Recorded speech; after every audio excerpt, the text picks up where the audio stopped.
Okay, we're back and we're at our next stop. If you guys can read what it says up there, it says Rich and Brothers Company building. And look who I found standing in front of it. It's Amy. Shocking. Yes. Hello. We are here at one of our stops, but many of you might recognize this building as an Atlanta landmark, truly Atlanta landmark. I would say a southern landmark too, to be honest. Yeah. And in a minute on the corner, we'll show you another iconic piece of this building. But yes, this is the flagship building of Rich's, of the company that made Atlanta. And we drove around trying to find the spot for the National Pencil Factory where Mary Phagan was murdered. And we kept driving around, and we have the address, but it just wasn't lining up. We're like, there's no way this is it's now the Sam Nunn Atlanta Federal Center. Yeah. Center. So it's a federal building. And I was like, wait a minute, this is the Rich's building, because we were on the other side, Forsyth Street. And I was like, no, this is it. This is the Rich's building. And so, to confirm, I quickly messaged our good friend and author, Jeff Clemens, who is the preeminent expert on Rich's history. And he wrote a book that we do sell in the gift shop. Rich is a Southern institution. Yep. And he very quickly confirmed that this is indeed the site of the National Pencil Factory. So this building was built in 1924. Yeah. I'm going to show a little bit more. Rich's had another location prior to this, and then they built this one on the site of the National Pencil Factory. Now, yeah, we're just across the street from the 5 Points MARTA station, so buses come by, that's what you're hearing. So the pencil factory, though, was in a building called the Venable Building, okay? And it's, hey, I don't have when that building was built. I should have grabbed it. Oh, but I do. Hold on. Let's walk over here for a second. Yeah.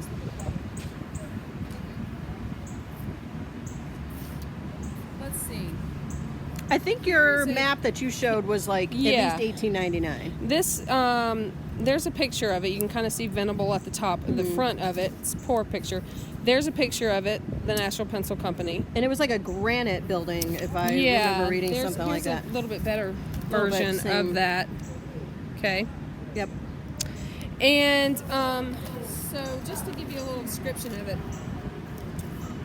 of the company, the National Pencil Company, born on April 8th, 1908, was a manufacturing aggregate with its business office and factory headquarters in a four-story building located on 37 to 41 South Forsyth Street in the heart of Atlanta's industrial sector. The factory was formerly the Venable Hotel and, for a short time, the Granite Hotel. In physical size, each of the 4 floors, plus an earthen floor basement, were 14 feet high, 80 feet wide, and 200 feet long. The National Pencil Company had more than 170 employees, more girls than boys, according to Leo Frank. Most of the that was during his trial. Most of the laborers at the pencil company were preteen and teenage children who worked 10-hour shifts 5 days a week and a half day on Saturday, toiling for mere pennies an hour. Atlanta unofficially allowed children as young as 8 to 10 years old to work in factories and mills. At the pencil company, most of the employees were in the age range of 11 to 16 years, which was considered acceptable at the time. Given the widespread extreme poverty, people tended to look the other way, begrudgingly and indignant, for practical reasons. In total, the National Pencil Company had 3 subsidiaries: the Slatwood Mill, which processed cedar into polygonal pencil shafts, the Bell Lead Smelting Plant, which produced the thin lead rods inserted in the center of the pencil shafts, and the National Pencil Company factory headquarters, where the final assembly occurred, before the packaged boxes containing gross pencil inventory were shipped out to various middlemen and direct clients. So, it was a Jewish-owned company as well. And one thing I wanted to just mention about the Venables that owned this building, they were quite apparently a well-to-do family in Atlanta at the time, and owned a number of buildings around town. But they also, someone in their family somehow was also involved in the Stone Mountain KKK reemergence around this time, and so I thought it was interesting that their building held a Jewish-owned pencil factory company. The terrible tragedy of Mary Phagan happened here. a whirlwind of anti-Semitism followed that, the murder and trial and following lynching. And then the connection to that, you know, in 1924, when that at some point that building was torn down, the Campbell building, and this one in 24 rose from the ashes, another Jewish-owned company that, you know, became worldwide. So, or known worldwide, I should say. So, anyways, it's an interesting side to some of our Jewish history. But as far as the building, the pencil company, do you want to say anything about her death? You want to grab her picture, because I don't think we showed her picture in the last one. Let me swing around to both of us. Okay, there we go. Hair going crazy in this wind. All right, so Mary Fagan, when she went to go get her paycheck, really nobody else was at the factory that day. Leo Frank was, a janitor. I believe that was Jim Connolly. Was he the janitor? If I want to get that job correct. Because it was actually Confederate Memorial Day, so in Georgia at that time it was a holiday. And so she was going to get her paycheck, and when she was found that next morning, she was found in the basement of the building with injuries all over her body, her head, and so when you read the stories, we do know that they tried to like recreate the crime scene, trying to figure out what exactly happened.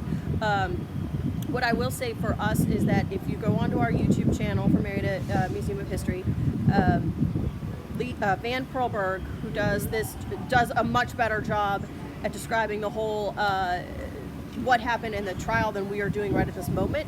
I would highly recommend watching that so you get a better idea. He goes into more detail about the location of the body, the finding of things in the basement, the botched police procedures, and things like that. And it's much more well researched.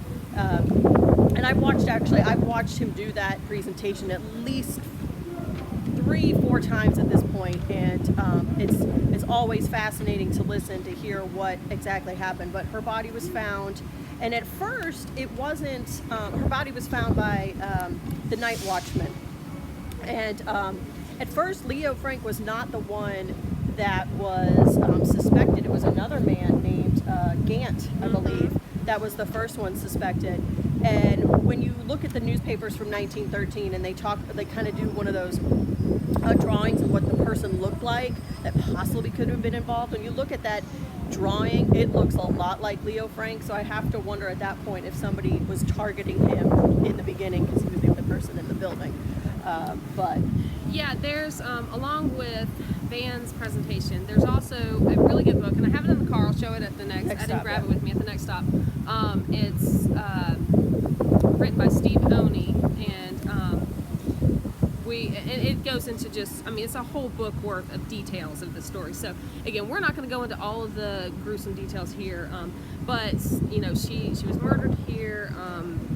Like you said, Leo was assumed to not be, in the beginning. Not in the beginning, but eventually. Yes. Yeah. Oh, that's what I was going to say. As part of this whole story too is, and I will preface this by saying we are both married to police officers, so we absolutely have the highest respect for law enforcement.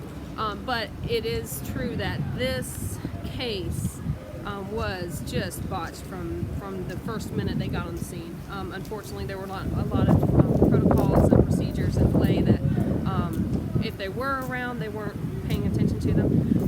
The crime scene was really ruined before they could get any decent evidence out.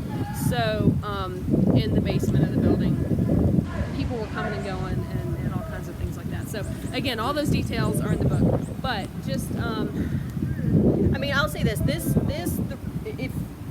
If you ever hear 3 things about Marietta, usually it's Civil War, aviation history, and Leo Frank and Mary Fagan, because this has everything. It has sex, race, class issues. It really runs the gamut. So what we're actually going to do with our next stop is we're going to go over and talk a little bit more about Leo Frank, and we're going to go over to the area where his house was. We don't know if it's still standing. But before we head over there, we're gonna walk right over to the corner just so we can show you the Rich's Clock. 'Cause Yes, it's awesome. it's my And also favorite. Amy needs to get in the sun. It's a little chilly. But it's so iconic. You're walking here in Atlanta, and So here's the corner. Here's 5 Points. So we'll get over there. But, oh, I don't know if I can get far back enough. Corner. I'm gonna have to go farther back. Here we go. Corner.